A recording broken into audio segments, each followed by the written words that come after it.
a client of mine. We put together a 2-year growth plan, very specific agencies, opportunities. 18 months later, the president of the company called me and he said, "We are not on track to meet our $10 million goal." I went, "Oh." And he said, "We're going to hit 20 million by the end of this year." Strategy is about where to play and how to win. Hello, GovCon winners. We are in for a special treat today. We have an amazing guest. This is one you definitely want to stay until the end for. We have Miss Shirley Collier, who is here with Scale to Market. And what's awesome about what she's going to talk about are many of my favorite things. Profitability in the federal government space. And I'm going to hand things over here to her in 1 second. But before I do, please be ready to take notes and to act on what she is to share, because she really knows. And not only does she know, but she has all of the receipts and evidence to back up what she's going to share. And you're going to love it. So welcome so much, Shirley. Thank you so much for being here today. Thank you. It's my pleasure, Kizzy. Oh, it's such a pleasure and honor. I would love to know, what are the keys to growth in the federal space for small businesses? Well, the keys really are to be innovative, because, you're not Booz Allen, you're not Northrop Grumman, so you have to distinguish yourself. And the federal agencies are looking for innovation. But you also have to be very disciplined in your approach to the federal marketplace, and also very customer focused. And a lot of people don't understand what I mean when I say customer focused. As you listen very carefully to your clients and learn, your products and services will morph, your approach will change over time, your organizational structure will change. Small government contractors go through very defined phases of growth. I love that, because I know personally we started out in diversity. Now we're big into staffing. I have colleagues who started in training.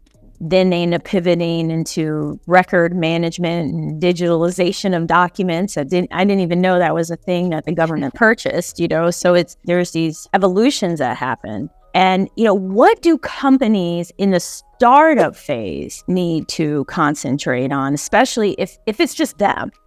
Well, when you're in the startup phase, you don't know what you don't know. So that's what's most important. And in fact, I tell my clients, the second hardest thing that you'll ever do is to start and grow a small business. But the number one hardest thing that you'll ever do is to start and grow a small business in the federal sector. So the most important thing to do when you're in the startup phase is to understand how the federal government procures. And as boring as it may sound, you really need to understand the FAR.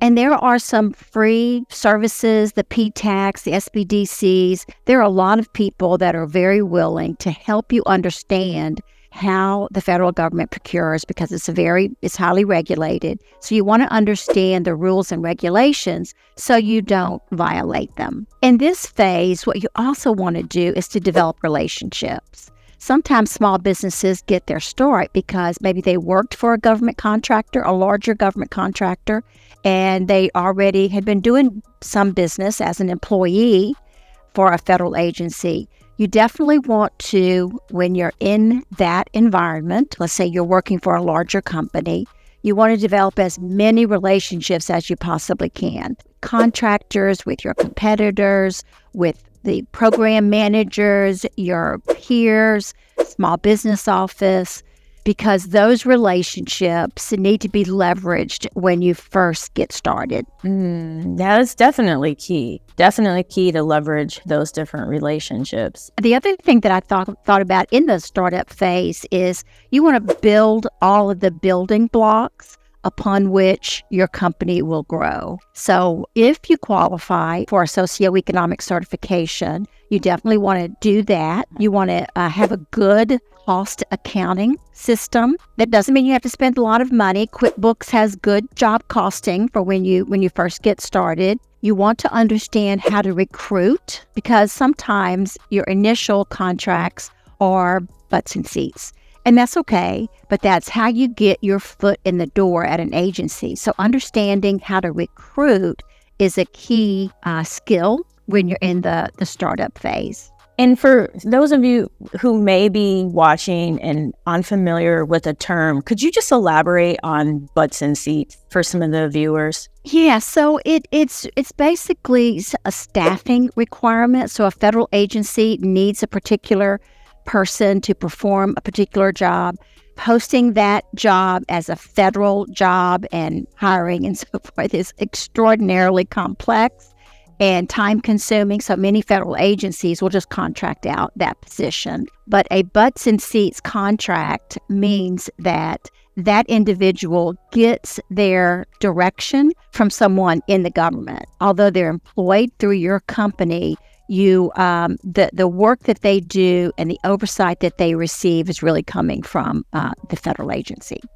Well, thank you so much for sharing that. It's one of my favorite areas is staffing and things of that nature. But I know that some just aren't as familiar with the different terms, and I really, really appreciate that. And that evolves. I've heard companies say, oh, you definitely don't want to do butts and seats. You don't want to do staffing. You want to have a value proposition. You want to be a solution provider. But all federal agencies, even the large guys, even Booz Allen does some staffing. If you're smart about it, and go back to what I said a few minutes ago about listening and learning from your clients and, raising your head and kind of looking around, you will see opportunities to provide more value and to be a solution provider. So I've seen a lot of smart, small government contractors start out with providing staffing, and then they morph into a solution provider. Yeah, definitely. And one of my companies, we have a relationship with IBM, and they have a staffing opportunity that's internal to them, and they use small businesses to fulfill those openings. And the one thing that I'll never forget from one of the calls with them about it, they said, this is our moneymaker. And many overlook that, or they don't know because it's not, as attractive to talk about, we do staffing, as opposed to weapons or planes or computers, or AI. That's all, woo, staffing's like, ooh, staffing, But in reality, to your point, pretty much, a lot of companies are involved in that space, and it's great. It's a great little area. It is, because the government really consists of people and technology. That's like 99% of the government. And there's a huge demand for skilled people, and anyone who has recruiting capabilities and can supply those people in a timely manner at a reasonable rate can build a very nice, profitable business. Yeah, they definitely can. And there's so many niches out there. If they wanted to focus in on one, they can, or if on all of them, they can do that too, which is awesome. And kind of speaking about growth, what about companies in the growth phase, say from 5 million to 25 million? This is a nice sweet spot. It is, and this is really my favorite. This is when I like to find companies, because the founder has grown the business as far as he or she can, and now it's time to pivot. You pivot your strategy, your staff, your focus, your market focus, the products and services that you provide, your proprietary methods and approaches all pivot during this stage, and your organizational structure pivots during this stage. Many times, the outsourced services that you took advantage of when you were smaller, it's time to bring those in-house. Accounting, recruiting, HR, business development. This is also the time when founders will begin developing an executive team and delegating authority. And that is so hard. It's hard for any entrepreneur, but it's especially hard when you're in a very complex regulated environment like the federal government. Yeah. But it's absolutely crucial if that small business wants to grow and graduate from the Small Business Set-Aside program, participate, compete in the full and open market, create market value, because a lot of entrepreneurs, they one day want to cash out. It's one of the reasons why they're putting in 60-hour work weeks. If you want to get to that stage where someone else sees value in your company, It's a very important time in the growth of the company to begin making those changes so that that can happen in the future. It might be 5 years out, might be 10 years out, but now is the time when you're in that 5 to 25 million is to begin making all of these changes. This is also the time, Kizzy, when I find that companies begin to inflict more discipline on their business development practices. Yes. Because many times it was the founder that had the relationships and leveraged those relationships to get a contract or two, but now he or she is busy running the business and all these other things going on. And they maybe took a very organic approach to business development up to this phase, kind of shoot from the hip, whatever they're hearing about, going out and looking at RFPs and RFIs and talking to friends and family and those sorts of things. Now it's time to be much more disciplined in identifying, qualifying, and pursuing opportunities. That one has really struck a chord. Definitely over 5 million, but even under 5 million, because it's, to your point, it's kind of like, hey, it's like throw in darts at things and, oh yeah, I hit something. And so that discipline, that's definitely needed. And it's great because that's one of many things that you help business owners with, which is needed, because while there's a ton of free resources, and as much as I love free, often with the free resources, they've never grown a business. Right. Or maybe they have, but it wasn't a government contracting business. And intent is beautiful. And a lot of people who work for organizations that offer free help, they have a loving heart, a heart of a teacher, but they may not have that expertise to take you to that next level. So that's why you are so needed and come in to this space. And I'm just so excited about it. I'm also curious, can you give us an example of a business that you have helped grow? Because we definitely need more and more examples of those. Yes. One example is a client of mine that was a $5 million 8A firm. They described themselves as an IT services company. They were doing a little bit of everything. So some network administration, some application development, some web design, help desk. And their goal was to grow, to double in size in 3 years. They wanted to go from 5 million to 10 million in 3 years. So as I came in and started digging through their contracts and their core competencies and what really made them different and better than the competition, they mentioned that, a couple of years ago, we hired some data scientists and we've been working on this project using artificial intelligence to detect fraud. I said, oh, okay. And have you been successful? Outrageously successful. In fact, they had just won the recompete for that project. They knew that they wanted to do more of that, but they wanted to hang on to everything else that they were doing. What I suggested is, let's see if there is enough market demand for artificial intelligence and fraud detection for you to put all of your resources into that area. Will help you grow. The margins are greater, but let's make sure that there is, in fact, enough demand. And as you can imagine, of course, this was about 4 years ago. There is a lot of demand for artificial intelligence and machine learning. So we put together a growth plan, 2-year growth plan, very specific agencies, opportunities, contract vehicles, teaming partners that they need to pursue in order to build their business in the artificial intelligence fraud detection area specifically. So 18 months later, the president of the company called me and he said, Shirley, I just wanted to let you know that we are not on track to meet our $10 million goal. I went, oh. And he said, we're going to hit 20 million by the end of this year. Oh my gosh. That is fantastic. I was so proud of them. He gave me a lot of credit. The president gave me a lot of credit, which is very generous of him. But I know how much hard work went into those 18 months to increase their contract wins from 5 million to 20 million a year. So kudos to them. Yes, that is significant. That is significant. And that's so fast. Yes. But they were smart people. They were very data-driven, and very focused in their, it took a lot of guts, as you can imagine, to let some of these contracts, existing contracts that they had, to expire. They didn't recompete for some of the network administration and help desk contracts that they had. They put all their energy into artificial intelligence, and it was the right bet. Wow, that's great. I mean, they really stepped out there and it paid off. It did. Wow, this is just mind-blowing. And I hope, again, everyone is taking note of this, that it's definitely beyond possible. It's just having that right coach to help get you there, which is key. Yes. Super key. Yes. Of all the different stages of being an entrepreneur and business growth, what have you found is the most difficult?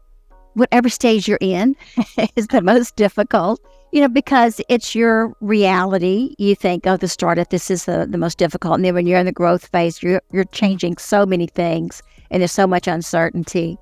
And even, beyond, when you graduate from the Small Business Set-Aside program, you're thinking, oh my gosh, this is the hardest thing I've ever had to do, because I'm competing in the full and open market, and I'm competing against, all the big guys.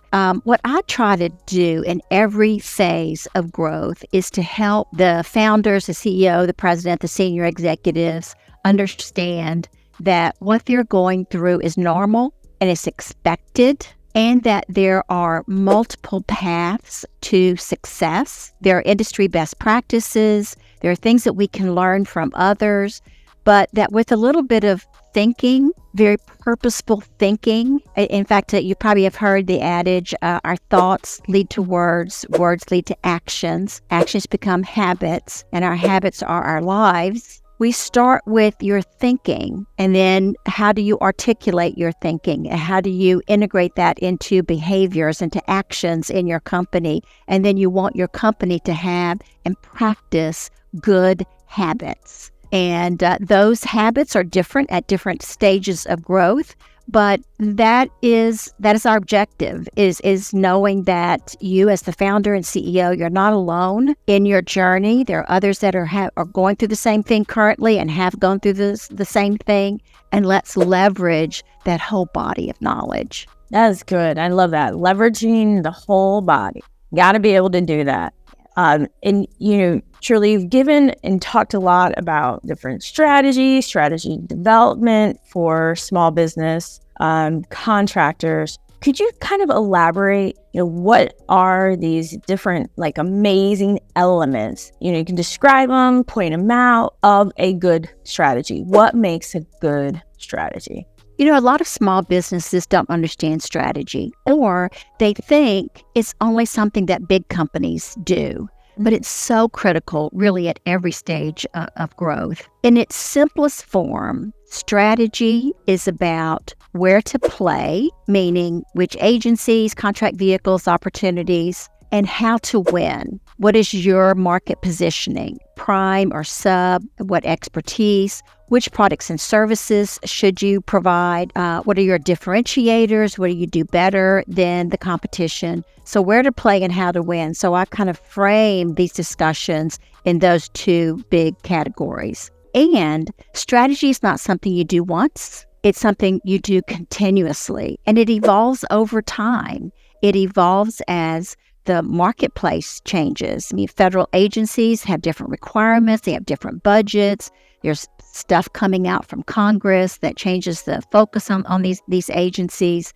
Your competition is going to change. There are new competitors entering the market all the time. There's a lot of consolidation taking place. So really understanding the competitive landscape helps you determine how you're going to play and how you're going to win. And your own competitive advantage changes as you grow. Your knowledge, your experience, your skills, your methods that you use in your business, your technologies, and as you streamline your operations, your cost structure changes and you can become more competitive in that way. So it's very critical that you look at all of these categories of strategies on an ongoing basis. That is good, like the ongoing basis. It's not like did it January 1st and I'll look again January 1st of the following year. It's ongoing.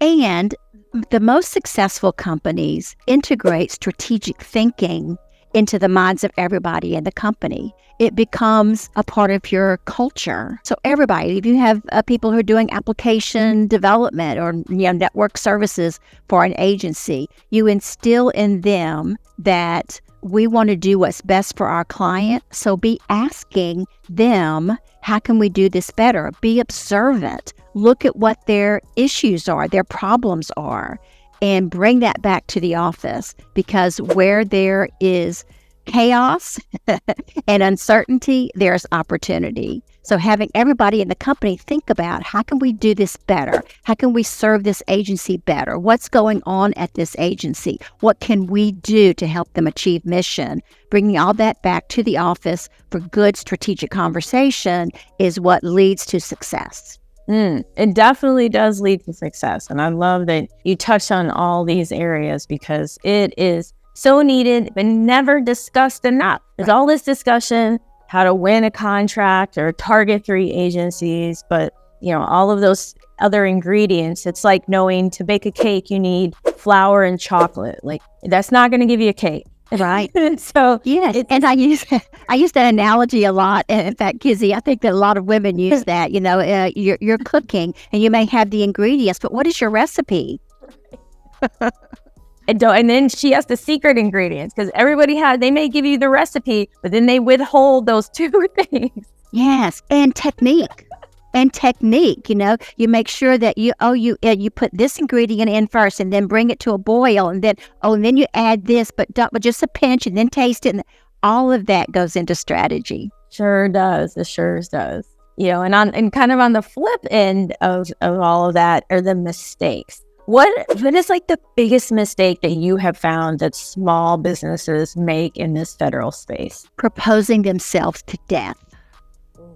I've heard the term, the little saying, well, if you're not proposing, you're not winning. Well, I hate that because you can spend so much money in proposal development in the federal sector, as you know, Kizzy. It's extraordinarily expensive. So that's the biggest mistake that I see small businesses make, is that to RFPs, they'll see an RFP hits the street. Oh my gosh, we can do this. This is perfect. This is exactly what we do. And they really have no idea how much their competition has been shaping that opportunity over the last 6 months or year, 18 months, and that they really have no chance. Even if they could do the work, they're not going to be selected by this agency, because agencies do not do business with people they don't know. It's too risky. It is way too risky. And I love that, because I talk a lot about different levels of risk when it comes to opportunities. And it's no different than us. We're not just going to hire someone who says, I can paint, to paint a bedroom for us. We're just not going to do that. We don't want to take that risk. So yeah. Why would the federal government do that with taxpayer dollars? They're not going to do that either. Yep. And you have to sell, as a small business, you have to sell yourself, your capabilities, your ideas to decision makers in the federal sector. You have to get in front of the right people and convince them that you are competent, reliable, innovative. You understand how the federal government procures. You understand how to manage contracts, manage projects, that you're going to be reliable. You're going to deliver. And it's not just expressing all of that in a proposal. So shaping, a lot of people have heard that terminology, shaping upcoming opportunities can be done in the federal sector ethically and legally. Yes, they definitely can. I know I've been part of that. And if I'm able to do that, then everyone watching this, you can definitely do that. You definitely can. Shirley, what other advice do you have for our amazing audience, amazing GovCon winners out there? I would say use data to inform your decisions. There's a lot of public data. That's one of the good things about doing business in the federal sector, is that any procurement over $3,500, there has to be a market research phase, and the contract that is awarded has to be made public. So there's a lot of free information out there through FPDS that you can use to determine, buying strategies, requirements of federal agencies, existing contracts that might be coming up for recompete, contracts that are in the market research phase. So you definitely want to inform yourself with data, public data, but you also want to leverage human intelligence. And I don't mean listening to gossip about what's going on in agencies. There's a lot of that going on out there about which contractors are in favor and which ones are not. But the human intelligence that I encourage my clients to gather is talking to their clients. And I talked about this a little bit earlier in our conversation, is listen very carefully and very thoroughly of what your clients are saying. What works, what is not working, what do they wish it could be done differently and better in the future. And this is really tricky because you can't just go to your client, your federal client, and say, what do you want done differently? Because they're like, that's too open-ended. But if you're very entrenched in an agency, you're doing business in an agency, you have a competitive advantage because you have access. And if you look around and talk empathically, so showing empathy for your clients. And I talk to my clients a lot about what we mean by empathy. And I'm not just talking about the touchy-feely empathy. I'm talking about making eye contact, asking open-ended questions, asking the second question, the third question, showing genuine interest in what they have going on, and empathy towards, their budget and the fact that they would love to be promoted. But, if this project doesn't go well, it could impact my career. They're humans. They're just humans. If you have meaningful discussions with your clients and show genuine interest in helping them, being very altruistic, helping them solve their problems and achieve success, you become a trusted advisor. And that is the most powerful, fulfilling, and profitable position you can be in. Yes, I love that. I cannot echo that enough. That is so true. I watched it in my very early days. I've been part of that, and that is the sweet spot where you want to be. Shirley, as we kind of close here, how can people contact you? What's the best way to reach out to you? The best way is to email me, scollier@scale2market.com. That's scale with the number 2 in the middle, market.com. Or you can go to our website, which is also scale2market.com. Yes. And I believe you also have a podcast. Yes.